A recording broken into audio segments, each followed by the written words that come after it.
Pirezidaantii mootummaa naannoo Oromiyaa Obbo Shimallis Abdiisaa dhiyeenyatti akka aangoo irraa ka'uuf deeman irratti dubbatamaa jira. Bakka isaa immoo Taakkalaa Uumaa kantiibaa magaalaa Finfinnee duraanii bakka Shimallis Abdiisaa buufamuuf deema.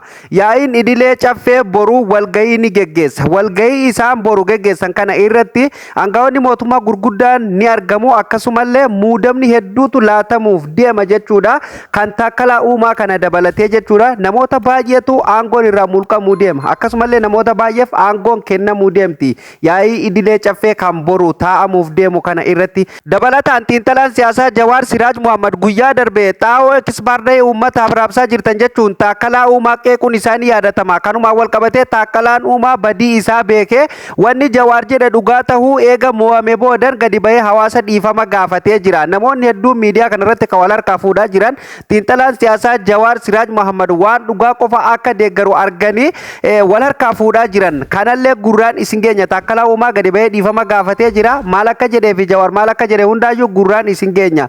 Dabalataan kantiibaa magaalaa Dirree Dawaa Kadir Jawaar namoota waa'ee Dirree Dawaa irratti hanga dhiyoontanaa mormii kaasaniif akkasumallee uummata kakaasaa turan waa'ee Dirree Dawaa dubbatan keessafuu dargaggoota baha Oromiyaa gara Harargee hedduu gara mana hidhaa guuruuf akka deemuuf akkasumallee akka barbaadaa jiru beekamee jira jechuudha. Isaanumatu wal saaxilaa jira. Warra mootummaa keessa jiruutu ufuma isaaniitiif wal saaxilaa jiran jechuudha. Waa'ee kanarratti namoonni baay'een kan wal harkaa fuudhanii dubbataa jiran Finfinnee ta'anii dachii Dirree Dawaa akkamitti kontirool godhuu danda'an akkamitti Dirree Dawaa bulchuu danda'an jedhanii qeeqa guddaa irratti kaasanii jiran jechuudha. Garuu Kadir Jawaar kana dura dhaaddatee ture jechuudha. Dhiyoomaan tana waa'ee Dirree Dawaa irratti nuti leenca yoom sareef ija laanna yookaan gurra laanna uummanni hanga fedhellee wachu nuti leenci waan hojjetu beeka. Kanaaf gurra uummataaf hin laannu jedhee dubbataa ture jechuudha. Akkuma dhaaddataa ture amma moo dargaggoota Oromoo waa'ee Dirree Dawaa irratti mormaa turan jechuudha. Hundaa'u mana hidhatti akka guuruuf deemu oduun jalaa baate nu dhaqqabdee jirti jechuudha. Keessafuu dargaggoo akka dureetti yookaan itti xiyyeeffatanii barbaadaa jiran keessaa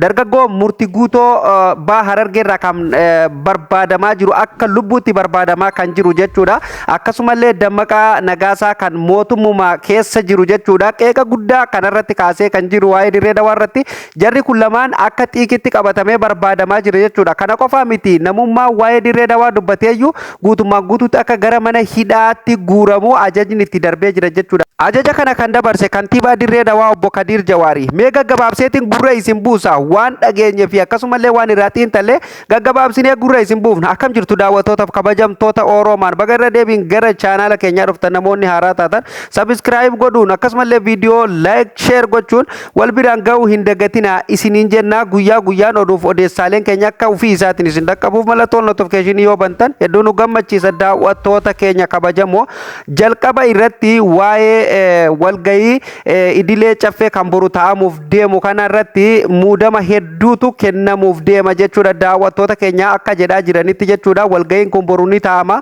Walgahii kana irratti immoo muudama hedduutu aangoo hedduutu kennamuu deema. Akkasumallee warreen aangoo irra turan hedduu aangoo irraa gadi naquu deemanii waan haaraa dhagahuu deemna gaa magaalaa irratti akkasumallee naannoo irratti illee waa hedduutu dhagahamuu deema jechuudha. Guyyaa boruu irraa achi kaaseeti keessafuu gaa wanni akka malee namni wal harkaa fuudhee dubbatamaa jiru shakkiilleen haa ta'u akkasumallee beekamtiilleen haa ta'u kan dubbatamaa jiru jechuudha. Bakka Obbo Shimallis Abdiisaa pirezidaantii mootummaa naannoo Oromiyaa Taakkalaa Uumaatu buufamuu deema jedhanii namoonni hedduun hayyoonni illeen irratti gungumaa jira.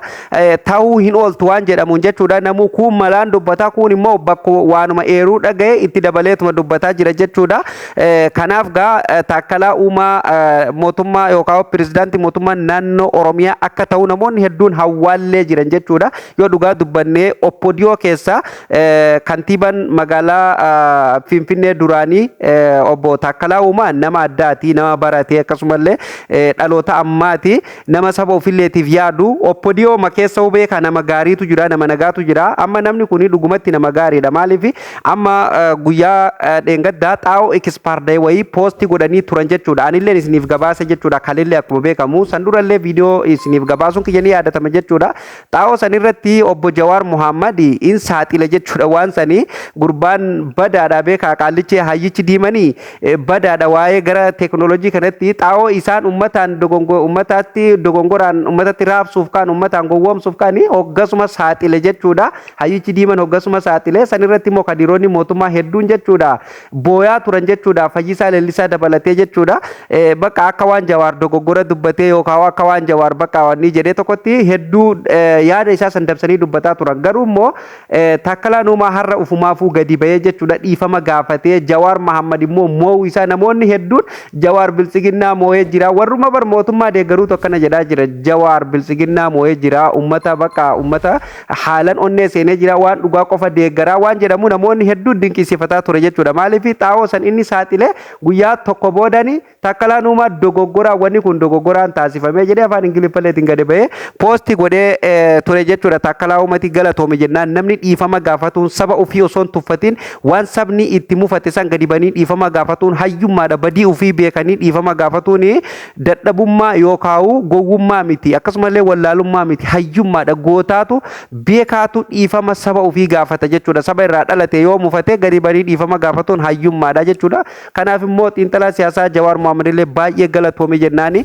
maaliif rakkoo saba ofii saba isarratti ga'uuf deemtu haala kanaan saaxiluu isaati qabee kokkee qabee haala kanaan karatti deebisuun waan baay'ee gaariidha waan fudhatamallee qabu jechuudha. Baay'ee galatoome jennaani kanaafu sabni kun nama kana jabeessuu qaba bira dhaabbatuu qaba jechuudha. Sumaani duraanuu numa jaallata daran immoo jabeessee jaallatuu qaba jechuudha. Hayyicha diima kana kanumaan xumurra jechuudha. Daawwattoota keenya kanatti aansee jechuudha waa'ee dargaggoota Dirree Dawaa magaalaa Dirree Dawaa mormaa turan jechuudha. Magaalaan Dirree Dawaa Sumaaleef dabarfamtee kennamuu deemti maaliif dhagaan buuraa kaame jedhanii gaafataa turan gaafii mirgaa gaafataa turan jechuudha. Akkuma qeerroon Oromoo Finfinnee irratti gaafii adda addaa gaafataa turte gaafii abbaa biyyummaa gaafataa turteetti Dirree Dawaa irratti illee qeerroon Oromoo hundumtuu kabaa kibbaan gaafataa turan jechuudha. Kana keessaa immoo qeerroo baha Oromiyaa qofarratti xiyyeeffatamee yeroo ammaa kana mana hidhatti guuramuuf keessaa inumaayyuu kan tarkaanfii irratti fudhatu barbaadanilleetu jira jechuudha. Daawwattoota keenya waan hedduu nama dhibaate akkuma beekamu kantiibaa magaalaa Dirree Dawaa dhiyoo tana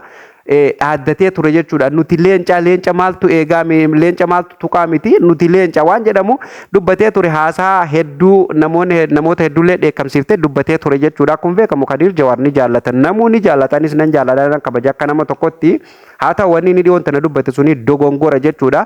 Uummanni gaafii sirrii gaafatee gaafii dhugaa gaafatee gaafii abbaa biyyummaa gaafatee akkuma beekamu Dirree Dawaa yoo googilii keessa seentanii ilaaltanii maappii seentanii yoo kan ilaaltan ta'e kaartaa Itoophiyaa keessa hin jirtu jechuudha. Kaartaa Sumaalee keessa jirti. Kun immoo kaartaa jechuun waan addunyaan itti ilaaltu waan addunyaan tun ittiin jiraatu waan magaalaa kana keessa addunyaan magaalaan tun eessa jirti biyyi kun kam keessa jirti kan jedhamu kaartaan kan waan addunyaan ittiin ilaalamuu danda'amtu jechuudha. So Dirree Dawaanii kaartaa Itoophiyaa keessa hin jirtu seenatii ilaala. Kanaan wal qabatee dhagaan buuraa kan achitti kaame sun maali jettee qeerroo fi qarreen baanii gaafa hawaasni Oromoo baay'ee gaafataa ture gaafii mirgaa kanarratti immoo akka nama deebii kennuu jedhanii garee takka ijaaranii guruppii takka ijaaranii guruppii dhamaaskaa takka ijaaranii achirratti immoo ijoolleen sunillee waanuma hin taane akka waan ofii biyya san bulchaa jiran akka waan Dirree Dawaa san bulchaa jiranitti kaasanii dubbataa jiran haasaan firii taate achirratti kan Jawaar Muhammad barreesse san qofa jechuudha. Wanni dhugaa taate wanni dhugaan inuma gaafima hawaasaa sanillee kan deebii ta'ee fi barreeffama xiinxalaan siyaasaa Jawaar Siraaj Muhammad poosti godhe santu uummatallee gaaf godhee jechuudha. Dhugaa yoo dubbanne deebii uummatalleetiif kan gaafii uummatalleetiif deebii kan ta'e barreeffama san jedhee yaada waan Kadir Jawaar dubbate sanirratti jechuudha. Sanirratti immoo manguddoo takka dhamaaskaa takka fidanii achirratti tan nama abaartu takka fidanii achirra kaan gaafii hawaasni gaafii gaafatu mirga dirqama immoo kantiiba magaalaa sanii yookaan bulchaan magaalaa sanii deebii hawaasaa san deebisuun dirqama jechuudha. Abbootii gadallee yoo taate abbootii amantallee yoo taate abaarsan osoo hin taane waan uummanni gaafate san ifaan ifatti bulchiisi sun akka deebisu yoo bulchiisi sun hin deebifne afaan bulchiisanii taanii hawaasaaf gaafii deebisuun dirqama ta'a malee nama abaaruun akkas jechuun namarraa waan hin tollee fi waan hin bareenye abbootii gadarrallee sunillee baay'ee nu aarsitee nu mufachiiftee hawaasni hedduun itti mufatee jira. Kanumaan wal qabatee amma dargaggoo Oromoo namoota waa'ee dirree dawaa san dubbataa turan mormaa turan jechuudha akka hidhatti guuramaniif ajaja dabarsee jira kantiibaa magaalaa dirree dawaa. Keessafuu Dammaqaa Nagaasaatii fi murtii guutoon barbaadamaa jiran jechuudha. Dhibbaan dhibbatti barbaadamaa jiranii kanaaf asumaan immoo murtii guutoon akka of eegu dhaamsa dabarsuuf barbaada. Dammaqaa Nagaasaa waan fedhellee ta'u mootummaa keessa jira.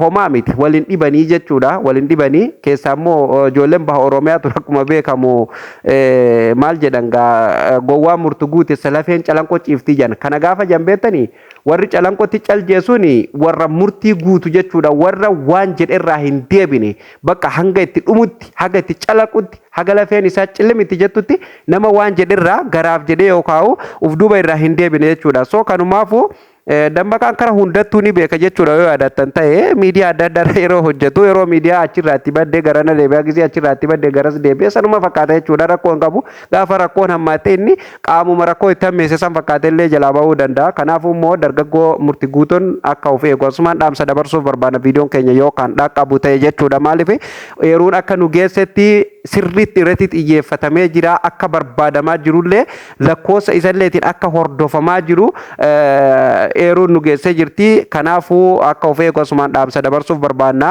Kanatti aansee immoo Kadiir Jawaar dargaggoo Oromoo irraa osoo ija fudhate baay'ee gaariidha. Oromoon ni jaallatti namni hundi ni jaallata.